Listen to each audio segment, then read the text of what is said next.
Welcome to the Meta Woman podcast. We address the issues, opportunities, and challenges facing women in the development of the metaverse, the biggest revolution since the internet itself. Every week, we bring you conversations with top female talent and business executives operating in the gaming and crypto industries. Here's your host, Lindsay the Boss Poss. The Meta Woman podcast starts now. Hello, and welcome to the Meta Woman podcast, part of the Holodeck Media Podcast Network. I'm your host, Lindsay the Boss Poss, and from struggle to success, we're covering it all. To our returning listeners, thank you so much for supporting the show. Thank you for listening week after week. Thank you for all the feedback you send in. I love getting it. And for the new listeners, welcome. I hope you enjoy, and I hope you'll come back next week. Today's guest is Julievette Jefferson, co-founder and creator of Kick the Day, an organization that, in its own words, has, quote, a mission to provide STEM education through esports and coding while advancing diversity, equity, and inclusion for youth and communities. Julievette, this is going to be such a fun conversation about building esports from the grassroots level. I love talking to community builders. To start, I would love for you to introduce yourself and give a bit of your background to the audience. Awesome. Thank you so much for having me, Lindsay. Again, I'm Julievette Jefferson. I have a background in marketing and advertising, and then I discovered my passion for fitness and wellness, and kind of fast forward through all of our journey, bringing us to a family of 4 boys and a husband who all love gaming, and us trying to figure out how do we kind of put intention behind their gaming. So as a mom that does research, like probably too much, we discovered this world of esports that we did not know existed. Even as my husband, as an avid gamer since he was so young, didn't know about this world of esports.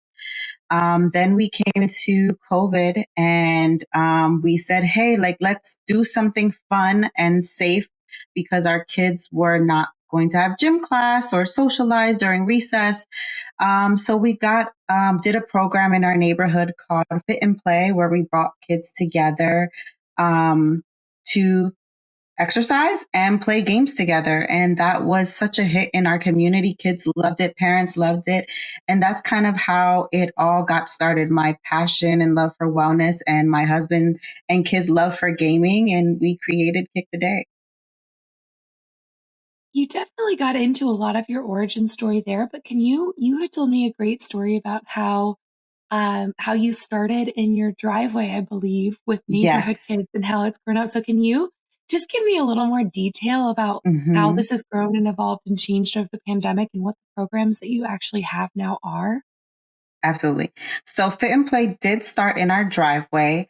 When we came up with the idea and the structure, we just put out flyers in our neighborhood, and parents would sign up their kids either for every day or whatever days their child was available. And so we brought out a big TV that someone was going to throw away. And so we repurposed the TV, put it in our garage, put up a switch. And so we had kids doing exercise for about 45 minutes. And surprisingly, sometimes they wanted to do it longer. We would run up and down the driveway. We do like simple things like jumping jacks and push-ups. I had resistance bands, and we really allowed the kids opportunities to take leadership. So we would pick someone to say, okay, what exercises should we do next? And they really, really enjoyed that opportunity to take leadership with their peers.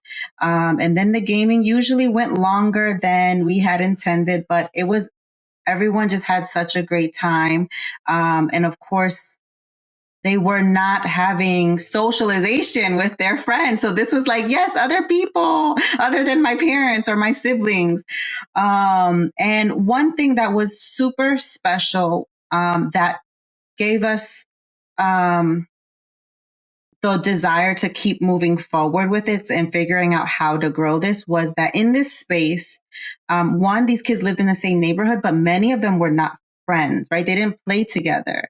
And then the other thing, we knew that even if they went to the same school, they probably were not in the same friend circles. We had the very popular kids. We had the athletes. We had the very shy, reserved kids.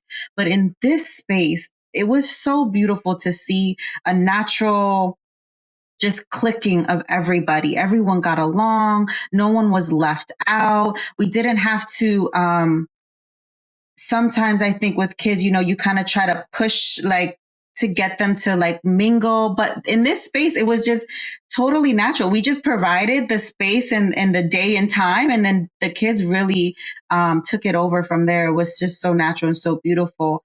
And so by seeing that dynamic, we were like, how do we grow from here? Like, where do we take this from here, from our driveway? We had no idea. It was just an idea to get kids moving and socializing. And But so I was wondering, I'm like, I know she's not still in the driveway. Like, where did we go? No, we're not in the driveway anymore. Even though I'm thinking maybe this summer we should do like a pop-up thing in our driveway now that we live somewhere new.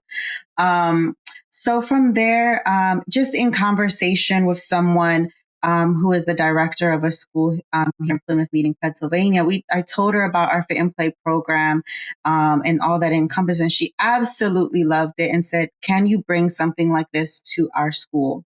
And in the midst of that, we were still digging into this esports space. We were still very unfamiliar. And we started to get our kids signed up for competitions. And our kids won a few small prizes. And it just was like, wow, there's something bigger here than just sitting in front of a screen and sitting on your butt all day, which that was my perspective. I'm like, hey, kid, you got to get up. You got to do something. Like, what's the point here, right?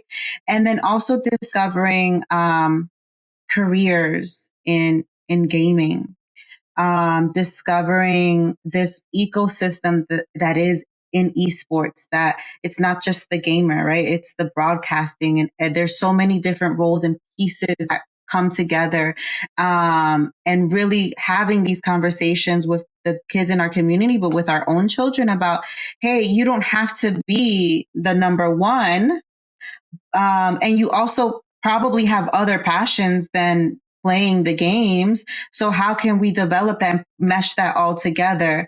So we developed a program called Gaming with Intention. And so that is our program that we deliver in schools, where we introduce kids to competitive gaming.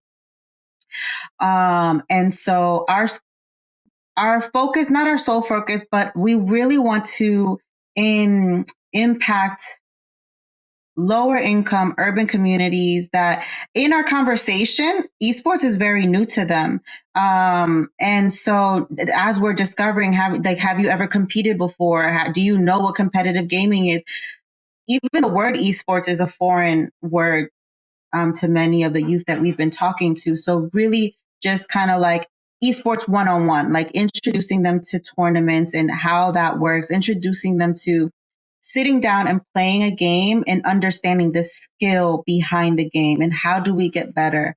How do we lose effectively? How do we take a loss and analyze, and getting the kids to have those conversations with each other, and not just us facilitating, but taking the better player and say, hey, can you tell your peer how you did X, Y, Z, or what did you notice that they could do better? And by giving them at least those questions, the conversation starts to flow naturally on its own. So we are now completing our first full school year, hosting Gaming with Intention at this school. It's K through 9. Most of the kids that come are really like 4 through 9. A lot of the younger kids would rather do something else. And so this is very different because we are integrated in their school day. So we are the last like half an hour of the school day. And so what is special about this is they've earned their time. So they've had to have good behavior and participate in class. And so there's many activities besides Gaming with Intention at this school that they can choose from. And so we are just one of many activities they can choose. And so the structure has been seasons are just 2 weeks. And so they have 1 week of training and then 1 week where they're competing.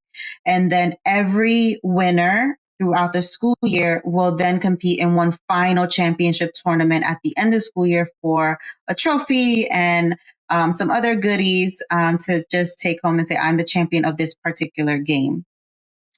So that's kind of how it's all unfolded. And then as we're growing, This summer, we are partnering with Amateur Esports Association to host 3 one-week camps, which would focus on esports and broadcasting and all of the different pieces that come together with that, as well as figuring out what pieces we need to launch Fit and Code, which would essentially be very similar to Fit and Play, just adding some code, learning coding in there. And our hope is that it's specific to game design. How do you code and design your own game while integrating the fitness piece? That's so cool. What has the response been like from schools and from administrators? I know you had one reach out and say, hey, come here, come help us, or come do a program. But have you encountered, since that one person, have you encountered more people reaching out and wanting to learn? Have you encountered resistance from folks who may be more on the we're not sure about gaming yet side of things? Like, what are schools in your area? And you are, and I would love for you to talk about this because you're outside of Philadelphia. But what is going on in your area with, middle, particularly I would assume middle and high schools, like you said, that 4 through 9 kind of, or 4 through 12 kind of region. But how are schools responding to you and trying to get more esports worked into the school day? So we've been in quite a few conversations. A lot of schools, budget is such a big piece of this, right? Being able to provide the equipment necessary for the kids to play. So that's a big topic of conversation of we're interested, but how do we make it happen? So we've been kind of brainstorming ideas on how the schools could possibly fundraise to purchase the equipment that they need. We are ourselves fundraising and trying to figure out donations for our summer camp. So at least when the kids come for the summer camp, they don't have to worry about the equipment. We can already provide it. Some schools understand that they'll have some gamers on staff, and that's an easy conversation when at least one person can know a little bit about this world and then give it back in a form where the administrators can be like, okay, we get it. And then there are some schools that they're like, we're just going to play video games. And then there's, just pushback at understanding what is the value, and really pitching the value. It's not just about the video game. It's about the teamwork. It's about how we can get these kids to learn about sportsmanship. And that is the key part, right? Like, I think us and many organizations in this esports space is, as with any organized sport, they all have similar values, right? They may be played differently, but we all have similar values and why we want kids to be part of a team and part of an organized sport and having someone to coach and mentor them. And so with us, we are really pushing the other piece because this would be an organized sport where they're not moving their bodies. And so really integrating that wellness piece to keep the whole body, ready to play at their best. So it's a little bit of both. To your question of, we have some schools that are like, we don't want video games in our school. They can do that at home on their free time. And other schools who are very much open to it and just figuring out how do we make it happen in terms of expenses. Gotcha. Yeah, and that is always, you are a nonprofit working with schools, and so there's a lot of financial difficulties that come with that. Yes. I think as many people know and understand. I do want to talk specifically, and we've gotten into this for sure. I want to talk specifically about the community you're in and what it's like to actually build. Hi. Hello. Hello. That is our youngest. For those that aren't watching the video, we just got a great cameo from one of Juliette's sons. Hello. That was great. That made my day. But I do want to talk specifically about the community you're in. There has been definitely a push. And when we talk about fundraising, we talk a lot about like nationwide programs. And some of them have been successful. Some of them have not. We saw Playverse. We saw what happened with Playverse. And there's, to me, especially where we're at right now, esports really took off maybe like 5 years ago. So it's such a nascent industry and just it's hard to make everyone happy when you're trying to build a national view. Yeah. So can you talk about how you're able to build something from the grassroots level and how you're able to work with your community to identify kind of the needs and the areas that were met? I think you use your own kids as a template, which is always a good place to start because I'm sure you know them very well. Yes. But how were you able to, I don't know, look around and see what kids needed and see what parents wanted and see what administrators wanted? And how do you feel about taking that approach versus trying to kind of create a package and then give it to a community?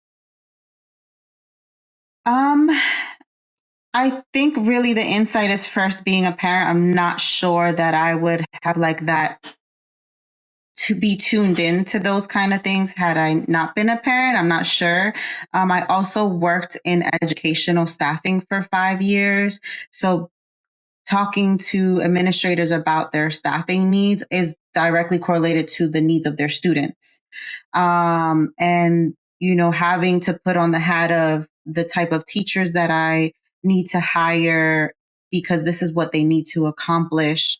All of those kind of pieces put together is like, we believe that this is kind of the road because we could just solely be like a community based organization, not ever talk to the schools. But if we can touch students like where they are all the time, and I think there is something special in this school year, we've seen the students seeing their teachers and seeing that their school is invested in something that they're interested in. That is would otherwise be like just casual free time, right? Like there was something that happened there. And, having the staff part of the program being, kind of like our co-coaches and facilitating and being able to play with their teachers and have this fun time. I think that gave us some insight into, hey, we know we need the education, but how can we get kids more excited about coming to school and excited about their grades and what they're learning? Again, very similar to other organized sports where they have to have a certain GPA to participate or whatever. And esports is just whether you're the shy, reserved, or you're the athlete, it crosses all borders, all characteristics and personalities. And so when we started to have conversations, also like, hey, we're thinking about this. What is your idea to another community organization? And they're like, we never thought about that. I think that's a great idea. I'm a gamer. You know what? How can I help you? Right. And so it's like really through having conversations of what do you think? Because we have this idea and we're not sure if it'll be successful or not. And people validating and then seeing the kids, they're not directly giving us feedback, but we're seeing everything kind of evolve. That's kind of like where we're letting feedback and the kids kind of guide us really. Yeah, well, I just think that that's I bring this up because I really like talking about esports and education.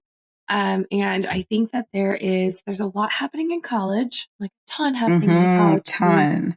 And then there's a lot of companies that have kind of tried in the middle and high school scene, but it's obviously extremely hard to monetize. So if you're trying to build a company that's taking on investors and doing all this stuff, it can be really tricky.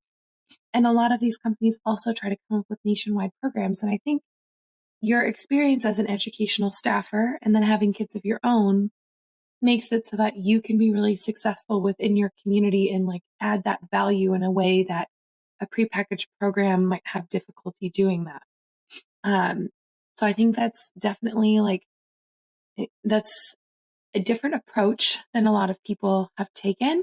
But these kind of more grassroots things at the current juncture just make more sense to me because you're going to have a lot better idea of what you need in the suburbs of Philadelphia than someone who is writing a program in Florida and looking for huge amounts of investments and a way to monetize that just isn't necessarily there without public support. Like, Right. Yes, support is big, yeah, key. exactly. The only way to monetize this is by you getting the community on board. And it's easier to do that if you live there and if you're doing it than it is like to try to come in and make people believe in the vision. I don't know. Does Yes, that for make sense to sure. you? Absolutely. Like, even Okay. if you take, like, if you make it even smaller, like on a more granular level, like, we had the director of the school bring us in, and she believed it in. She was excited about it, but we still had to have support from everybody else, all of the staff members, the other administrators, and that was not easy. You would think, oh, the director says this is good, and so you just walk right in and it's going to be easy peasy, but it's not. You really have to get buy-in from the community as a whole so that they can say to their classrooms, hey, this is a new program happening in our school. It's an option for you to sign up and attend.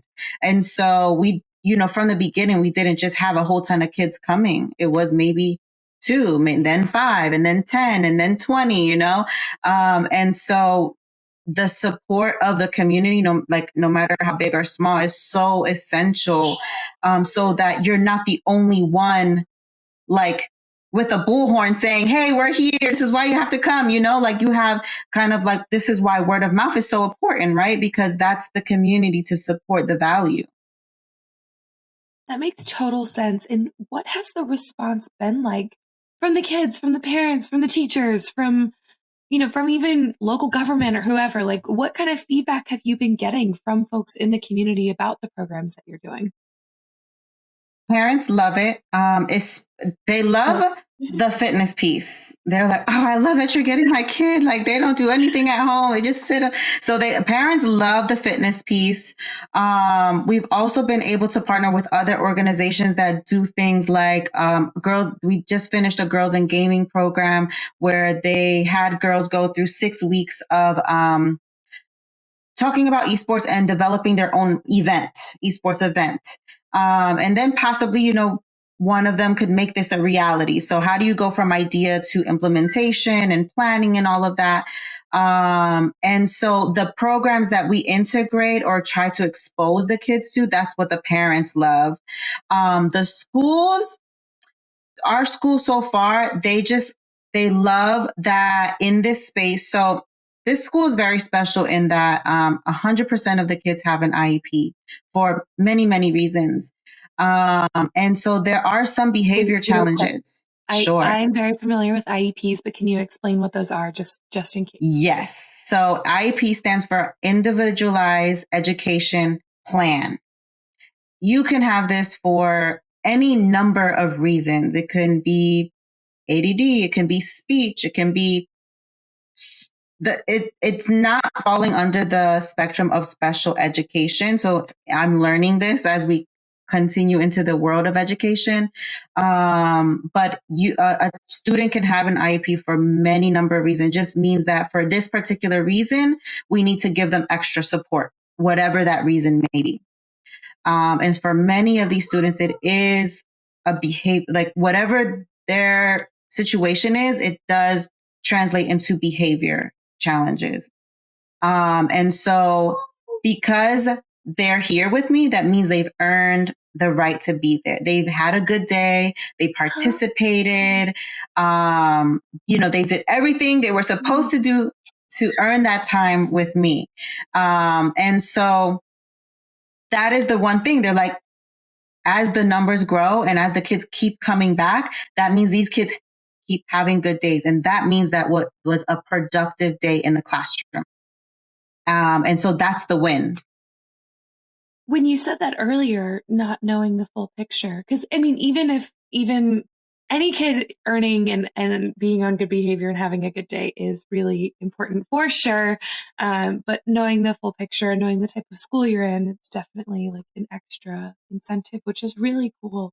Absolutely. That you're able to bring that in. As someone who is in the nonprofit/education side, what kind of support systems do you wish were in place?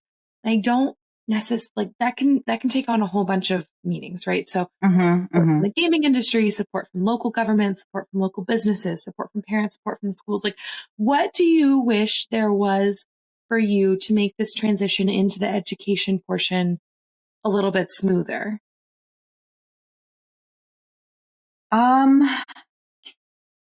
We haven't gotten a lot of response from local government, and that can be numerous things. And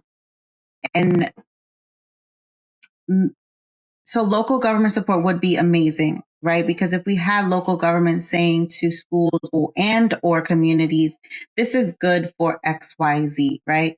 And we have case studies all over our country that are showing this is good for various reasons. It's just a matter of getting everyone else to see and agree.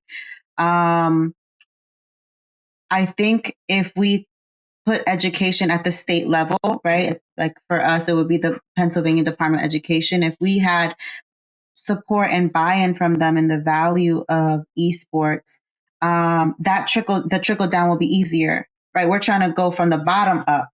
It's a lot easier when it comes from the top down. And so just at the state level, it would be nice to see our state,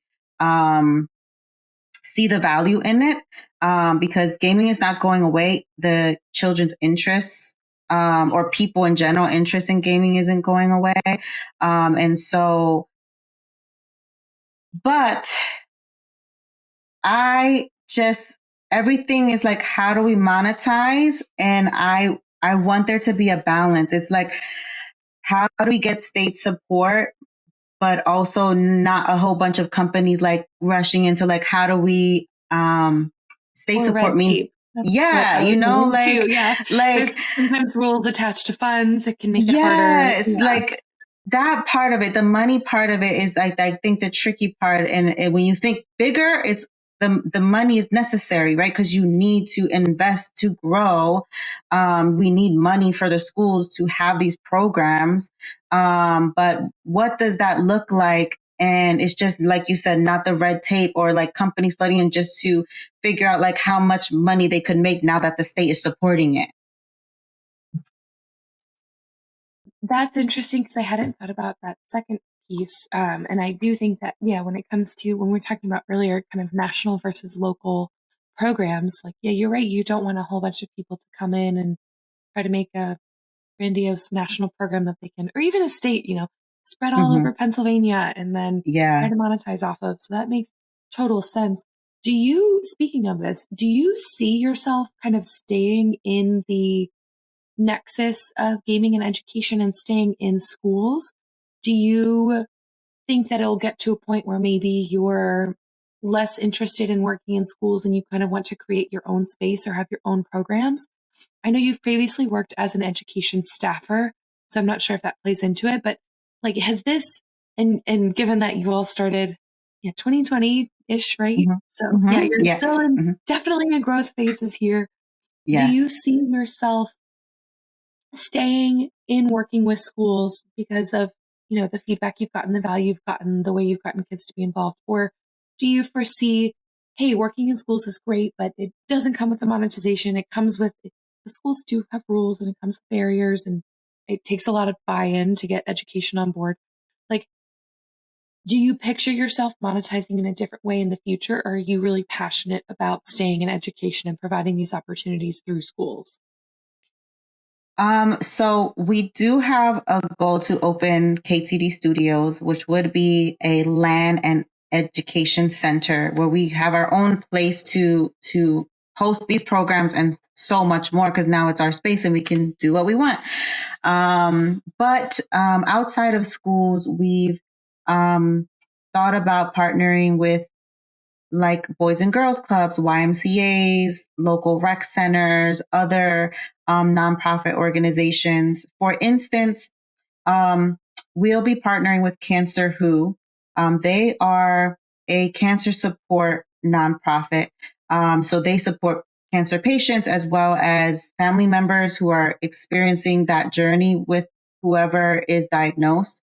And so they are the first and only Black owned cancer support center in the country. And so we're partnering with them to host our camp. So they're allowing us to host our camp in their beautiful space in Philadelphia. And so other organizations that have this pulse on the community and kids that see the value in what esports can bring. And not just esports, not just the competitive part. We have the kids who are not interested in competing, which is great. And that's where Fit and Play comes into play, or Fit and Co would be. It's not just about the competing, but merging your passion and your interests, and also finding other people with similar interests and creating friendships and connections.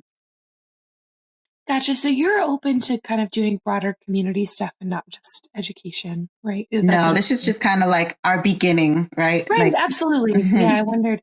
I think that there's certainly room for both, and especially since you are focused on community development and what that looks like. I think it's good not to limit yourself for sure. Yeah, absolutely. Yeah. Um, and I want to kind of pivot a little bit. We've talked a lot about Kick the Day, which I think everyone should check out. I want to talk about your experience as, as a mom, as someone who's been in the game industry, as someone who's learning more, and kind of the direction that we're heading in the games industry in general. So big picture stuff here. So now we're kind of moving into the metaverse. We're moving into virtual experiences. This is something I like to talk a lot about on the show. I'm definitely one of those people who still believes in real world experiences and believes in that balance for sure. But as tech gets better and as we all start to do more and more things online, I want to hear about your perspective from working with kids in real life and what you're thinking about in terms of balancing virtual and real, specifically since you started during a pandemic when everyone was in virtual schooling and intentionally built a very safe real world experience. So, Yeah. how are you thinking about kind of this hybrid? How are you thinking about getting kids excited about new tech, but still interacting in the real world and giving those skills? Like, what are you doing to prepare for that, to think about that, to teach your kids about it? As we started to go back into the world and now we can be around other people, what I love that has happened is the virtual didn't just go away, right? We didn't just say, okay, we don't need Zoom and Google Meet anymore and we're back to what it used to be. No, what we've created is this hybrid world where we can do both. And so also kids are funny, and maybe all humans are, where like when they have to do something, they no longer want to do it. So virtual seemed great, right? Like talking to your friends over FaceTime or whatever, that was fun when it was a choice. But now you're saying, I have to be on virtual, I have to be on the Zoom call or whatever. There's some pushback, but also I think everyone kind of realize the value of being in person. So now there is a desire amongst adults and children to want to be in person because there was a point where we could not. And so everyone is also craving this in-person experience now. However, with virtual, and we know this for so long now, but I think it's more prevalent now that you can meet and connect with people anywhere in the world in this virtual space. And that is a beautiful, beautiful thing. In our, like, for instance, Girls in Gaming program that was hosted by another nonprofit, there were kids in different school districts and nowhere near each other, like Philadelphia and Lancaster, right? They're nowhere near each other. So they got to meet other girls that they otherwise would not have met, and got to hear their perspectives and their ideas. So the virtual world has so much value, but also in-person experience. There's something to be said. If you and I were in the same room, it would just be different. I can't describe it. There's just something different about physically being present with someone. And if we can just take the value from both of those experiences and create balance, I think that's the direction that we're going, whether we want to or not. Both of these things as humans, we want them, and it'll just kind of keep evolving, and we're just open to evolving with that. That makes sense to me. And I know that you are big on wellness and fitness is something that we've talked about. Are you at all kind of thinking about how we're going to balance new tech experiences? I think there's there's so much concern over screen time. There's so much concern over on being in an online world and the types of harassment you might receive or the types of things you might get used to. Like, what are you thinking about as someone who is engaged not only with gaming, but with the fitness and wellness side about moving into more kind of virtual, or I guess time spent virtually, time spent interacting with technology, less time spent on real world things? Like, from that Yes. perspective, what are you thinking about? Oh my gosh. Again, a balance is everything. So even as we think about growing our programs or just in our family, non-electronic time is important. I think just for our mental health too, like there's just so much stimulation in a computer or a phone or a tablet, and being able to connect with nature, being able to be a little bit quiet sometimes, like and recenter and rebalance ourselves. Um, in the world and in the education space, mindfulness is like a good buzzword that's popping around, but it's important, right? This balance that we need is absolutely important. Just stepping away from this metaverse and electronics is so important. So that's one of the things that we've thought about. Like for the camp, we'll definitely step away and go outside and just play, right? Like there's so much value in just playing and having fun outside of that.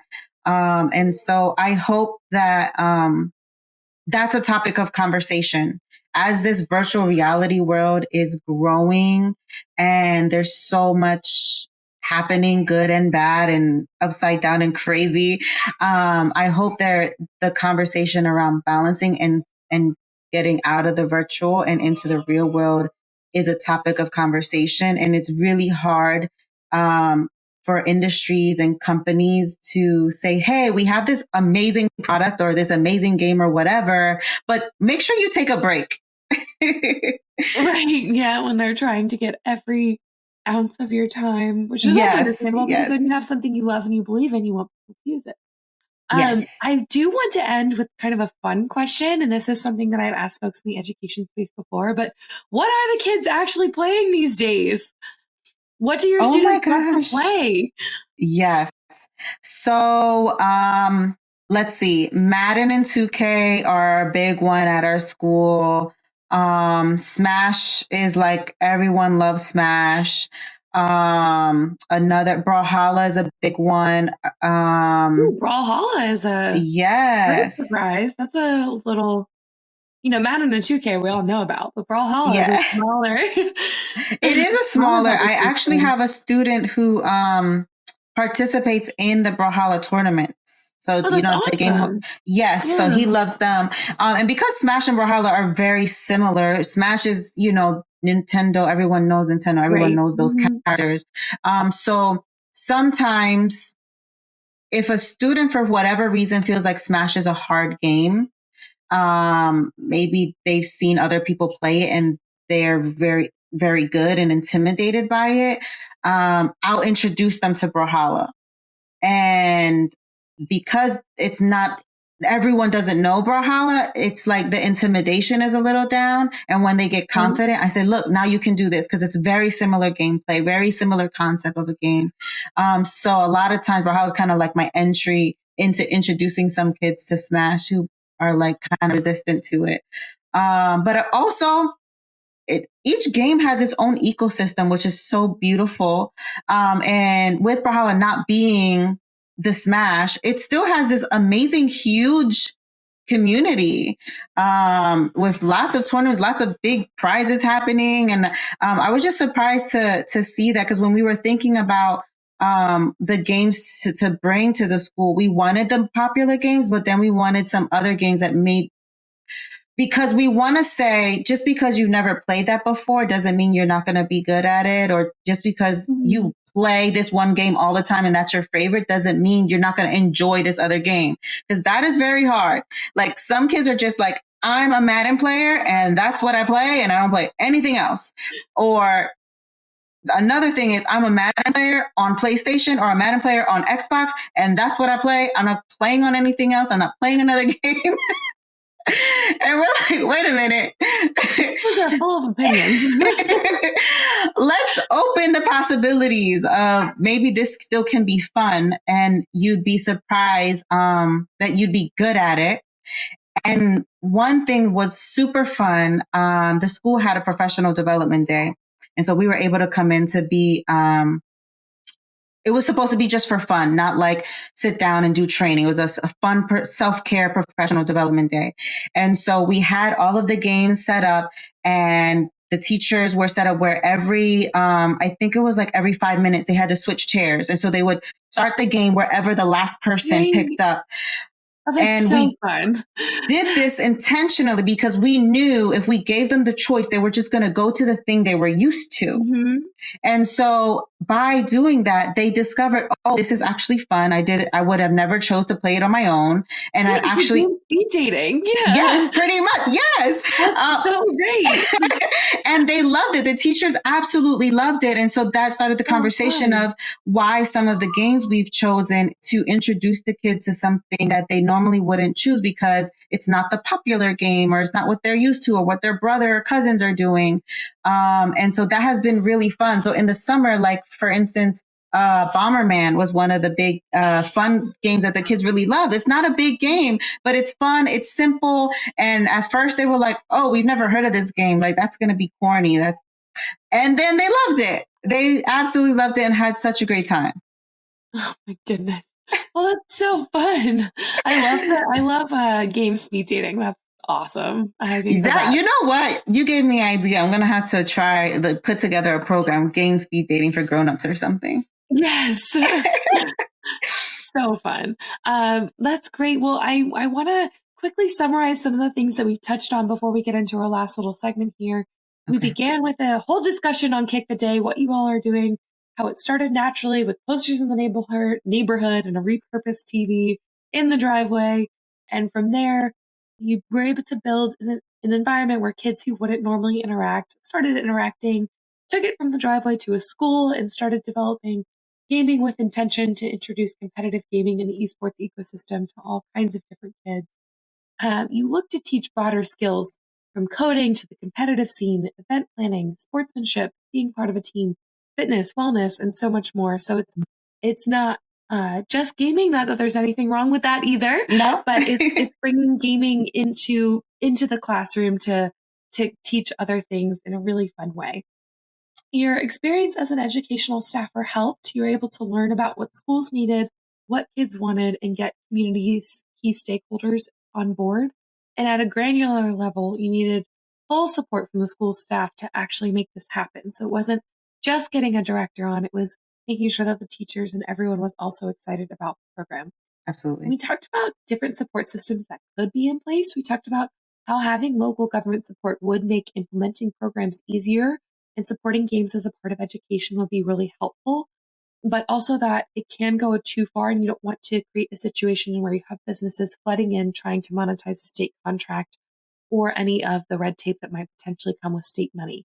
So it's this balance of getting people on board and getting them to support, but also allowing the freedom and flexibility that you have now to win over stakeholders naturally, and get a community what it actually needs. We ended with a discussion on kind of virtual worlds, and how the hybrid between virtual and real life is really important. There's something about being physically present with someone that is just special and different, but the virtual element also allows people to connect where they may not have been able to actually connect due to physical distance. So having that balance is really great. And at your camps this summer, you will still be taking time to get outside, be in nature, practice mindfulness, all of that in between sessions of gaming. And we ended with what the kids are playing, which I'm not going to get into, but because you gave several good answers. But I do want to note that I think everyone should try game speed dating, because that's a brilliant idea. So the last segment I like to do, and this is something that I ask of everyone who comes on the show, and I know you've listened, so I'm sure you know what it is, but this is the moment of reflection. So I want to ask you, what is one thing you would like to tell your younger self about getting into the gaming industry and being successful? So prior to meeting my husband, I was not a gamer. My brother was, and I had other people around me, and I'm like, I got better things to do around here.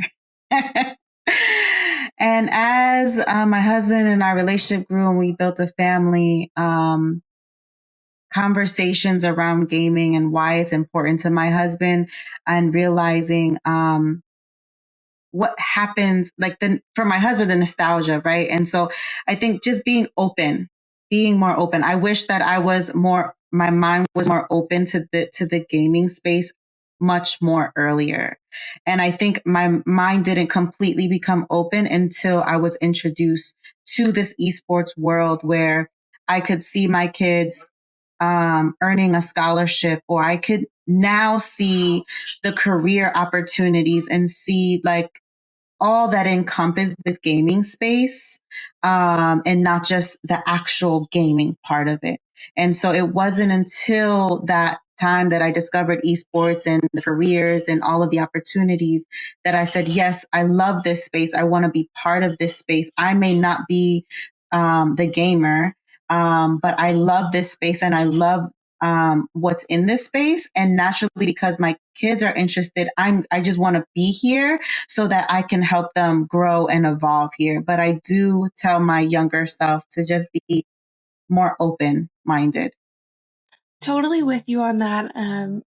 Listeners definitely know that I am not great at putting myself out there and actually trying games, but I love this industry so much.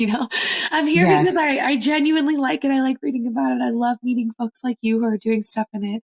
So fun, so cool. So I'm completely with you on that page. Julievette, thank you so much for coming on. Where can people find you, follow you? Where can people follow Kick the Day, see what you all are up to, get involved in the summer camps? Where can they find all that info? Yes. So on Instagram, we are Kick the Day Kids. On Facebook, it's just Kick the Day. And then you can find me on LinkedIn. I think I'm the only Julievette Jefferson there. Yes. We talked about that because we love unique names. Yes. Thank you so much. Thank you. So those 3 places, I'm open. DM me, message me. I'm open to people's suggestions and ideas too, as well.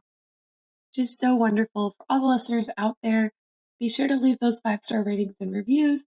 Check out other Holodeck Media podcasts, including Meta Business and Business of Esports. I'm on Twitter, Instagram, and LinkedIn at Lindsay Poss. You can catch me Wednesday nights on the Business of Esports Live After Show, and you catch this podcast in your feed every week.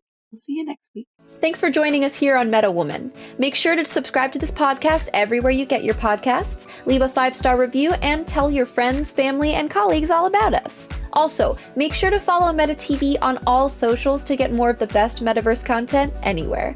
Tune in every week for another episode of Meta Woman.